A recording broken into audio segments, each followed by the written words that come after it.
Breaking news చూస్తున్నాం. అమరావతిలో party నేతలతో సీఎం చంద్రబాబు టెలికాన్ఫరెన్స్ నిర్వహించారు. రైతులు, పెన్షనర్లు, యువత అండతో రాష్ట్రంలో ఎన్నికలు ఏకపక్షం అవనున్నాయని చంద్రబాబు పార్టీ నేతలతో చెప్పారు.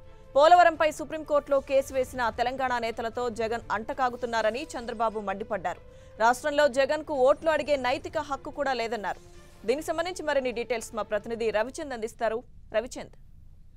లక్ష్మీధర్పై ఈ ఉదయం చంద్రబాబు టీడీపీ నేతలతో టెలికాన్ఫరెన్స్ నిర్వహించారు. ఈ టెలికాన్ఫరెన్స్ లో ముఖ్యంగా వైసీపీ, టీఆర్ఎస్ కుమ్మక్కు రాజకీయాలని ప్రజాక్షేత్రంలో తీసుకెళ్లాల్సిన అవసరం ఉంది.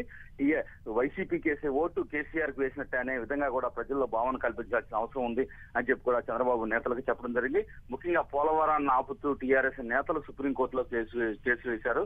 ఆంధ్రప్రదేశ్ జీవనాడి పోలవరం, ఇటువంటి అంశాలను ప్రజల్లోకి తీసుకెళ్లాలి. ప్రజల్లో టీడీపీకి చాలా సానుకూలంగా ఉంది.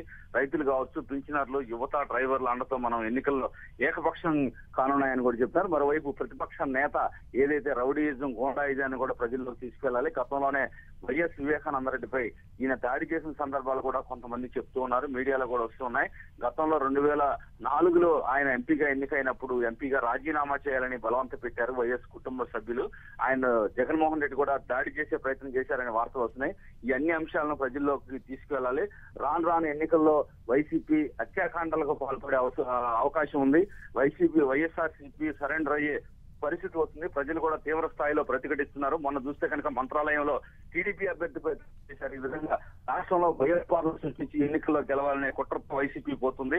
ఏదైనా ప్రజలంతా కూడా స్వచ్ఛందంగా టీడీపీకి ఏకపక్షంగా మద్దతు ఇస్తున్నారు.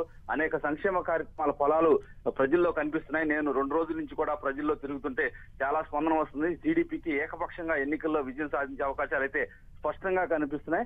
అందరూ కూడా నేతలంతా కూడా ఎన్నికలు అయ్యే వరకు ఎవరు విశ్రాంతి తీసుకోకుండా కలిసి కట్టుగా పనిచేయాల్సిన అవసరం ఉంది. పార్టీని చూసి అందరూ ఓటేయాల్సిన అవసరం ఉంది. వ్యక్తులు భేదాభిప్రాయాలు మానాలని కూడా చంద్రబాబు పిలుపునిచ్చారు. లక్ష్మీదుర్గ.